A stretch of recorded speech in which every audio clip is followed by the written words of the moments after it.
In the news headline, the First Minister Badr Abubakar promised to tackle insecurity in 1 year. Federal government to lift 133 million Nigerians out of poverty. African Union suspends Niger from all its activities over military coup.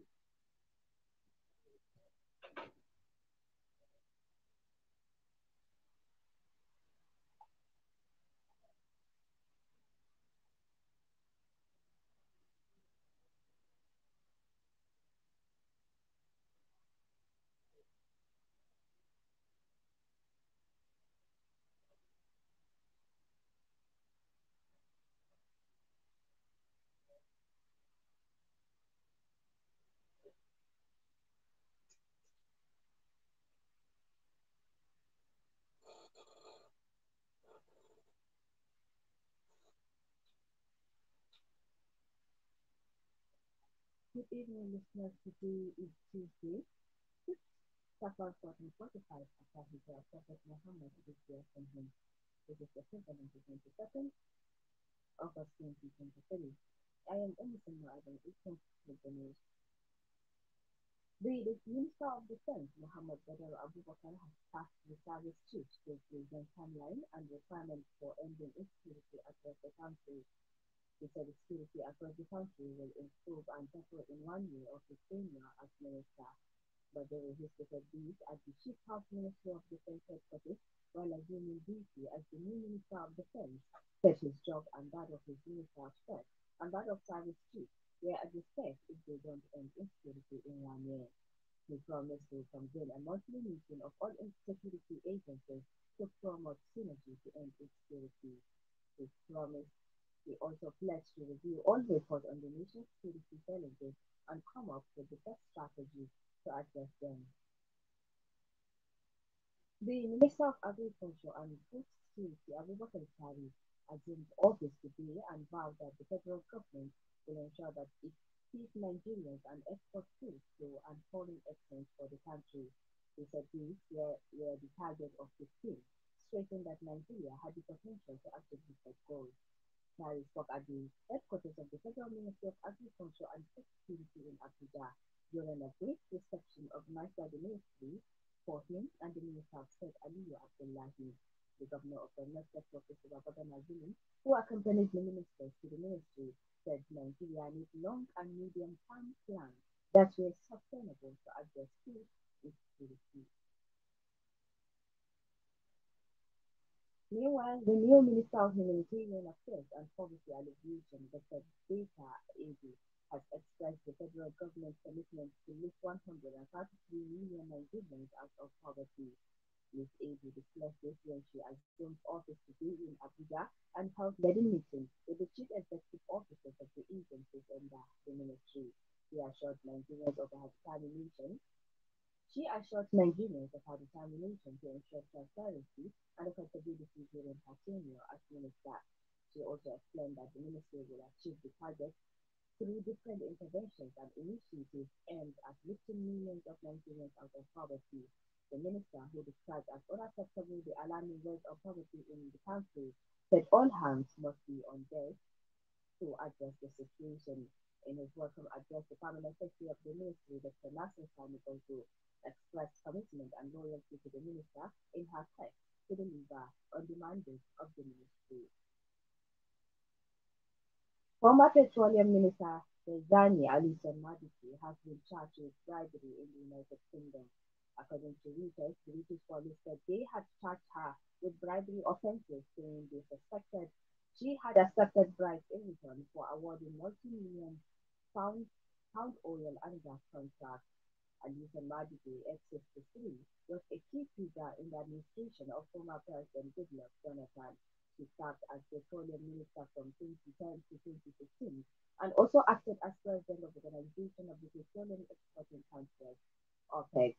Alison Madike was accused of benefiting from at least 100,000 pounds in cash, safer driving cars, flights on private jets, luxury holidays for her family, and the use of multi-London properties.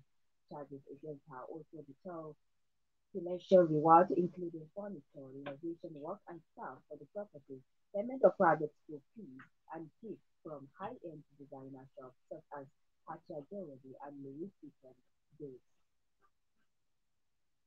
The directors of security and other stakeholders have raised concerns over emerging security threats from the levels of Boko Haram insurgency in Borno and across the northeast region. This was disclosed at the opening of the fourth Northeast Zonal Conference of the State Directors of Security held at the Borno State Command of the Service in Maiduguri yesterday. The three-day conference took turns of stakeholders that spoke on the emerging criminalities and threats that are capable of igniting crises similar to Boko Haram insurgency in the South region. In his opening remarks, the Sheikh of Borno, Alhaji Abubakar Ibn Umar Garbai El Kanami, observed that some of the criminalities taking place in recent times. He appealed that security chiefs to strengthen their collaboration to meet the recent security threat in the world to avoid a repeat of Boko Haram insurgency. The Borno State Commissioner of Police Muhammad Lawal Yusuf called for the synergy and cooperation among all security agencies with support from all stakeholders across the region to identify and deal with such criminalities in Maiduguri and across the region. Governor Obasani of Kaduna State says his government plans to recruit 7,000 youth to support security agencies in the fight against insecurity. Kaduna embassy banditry, kidnapping, and a host of other security challenges. Governor Sani said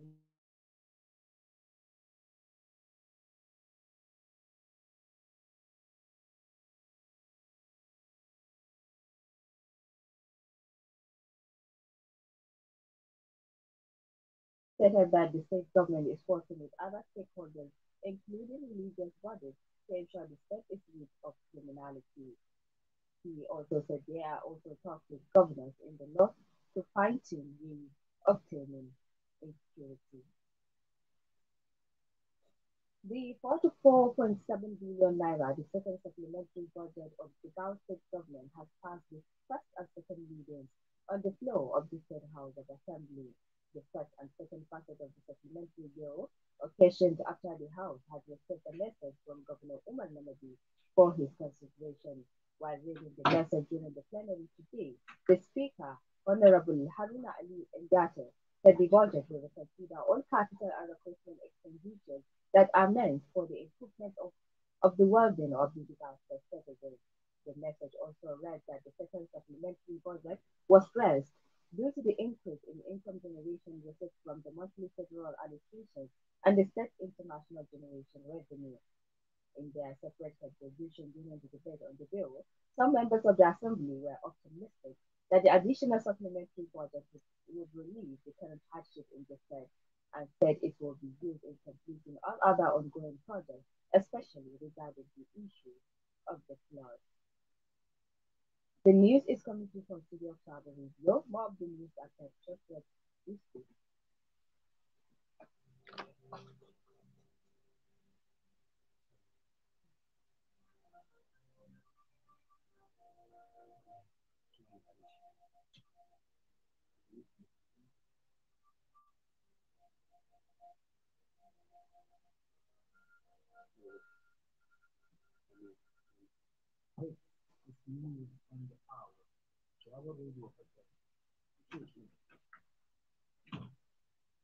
20 percent. This is Sawaba Radio 104.10 for Asia.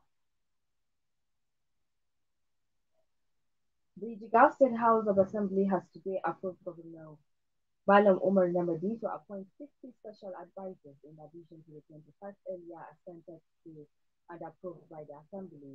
This follows a message sent today by the Governor and read by the Speaker of the House, Honorable Haruna Ali Engasin, during a plenary session today. According to the message, the Governor explained that the additional 50 special advisors are part of his campaign promises to carry everybody who has contributed innocently to the victory of his present administration. He said the appointment will be shared across the state to bring the government closer to the people of the state. Correspondent Zulkifil Abdullah Dago report that the approval of the 50 additional special advisors has brought to the total number of 75 special advisors to be appointed by Governor Malam Umar Namadi, who will assist him in ensuring the smooth running of his administration. Ramazan's Foundation has distributed 2,000 bags of rice in Krikasama local government area of Jigawa State. During the distribution, the Jigawa State Commissioner for Youth, Sport and Culture promised to bring more palliatives to the masses. Our correspondent Amina Ibrahim Shahada has more on this.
His Excellency has directed that the state government should also augment what federal government is supporting our people with a number of trucks of food items were bought by the state government and distributed across some local government areas. Recall that Sawaba Radio reported that federal and state government donated 5 trucks of grain and over 2 billion naira to the needy and less privileged across the state.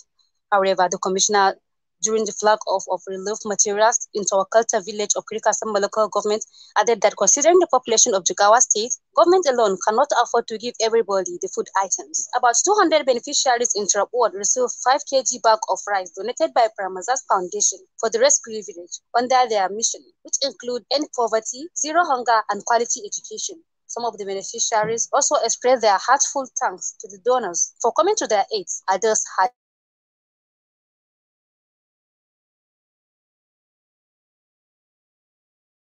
Kaduna State Governor Nasir El-Rufai has warned the economic community of West African state ECOWAS to halt its planned military intervention in Niger Republic, stating the reason why the West African regional bloc should tread with caution. El-Rufai said African nationals are brothers and war in any of the countries will be injurious to all. El-Rufai made this known via a post on X, formerly Twitter, stressing that Nigerian nationals and Niger people in the north are one. The ex-governor made this warning following a statement by ECOWAS defense chiefs that they would not have any choice but to use force against Niger. ECOWAS has not ruled out the option of sending troops to confront General Abdurrahman Chiani-led junta after toppling the democratic government of President Mohamed Bazoum. Meanwhile, leader of the ECOWAS delegation and Niger Republic, retired General Abdulsalami Abubakar,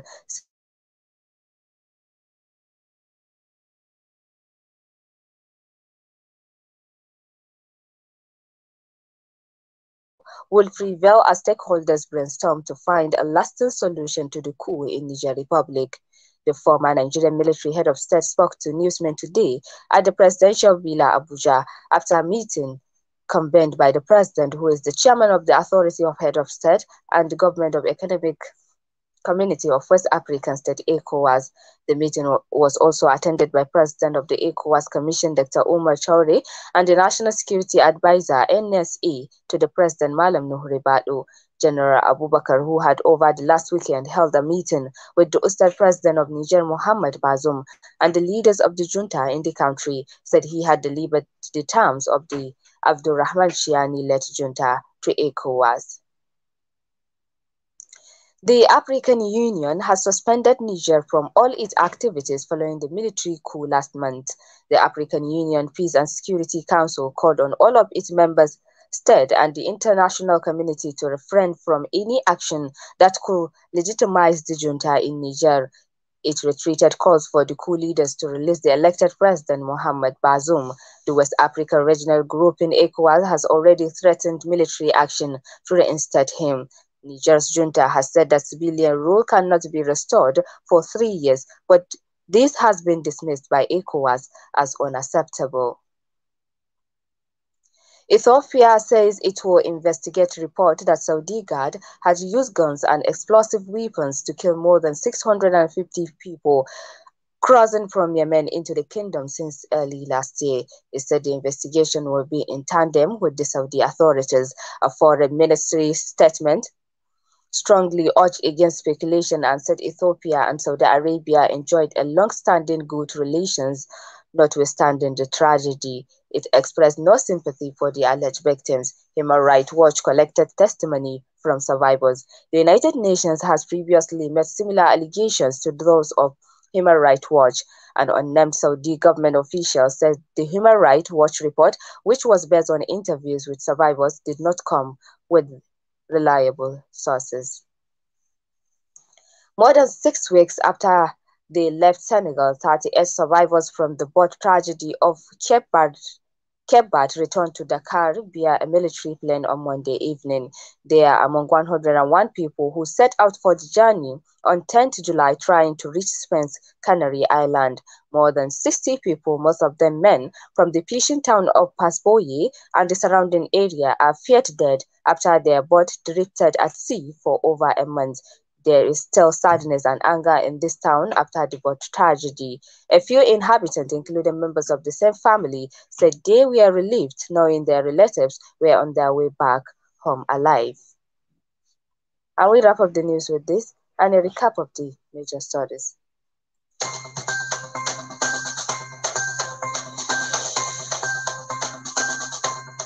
From the news, Defense Minister Badaro Abubakar promised to tackle insecurity in 1 year.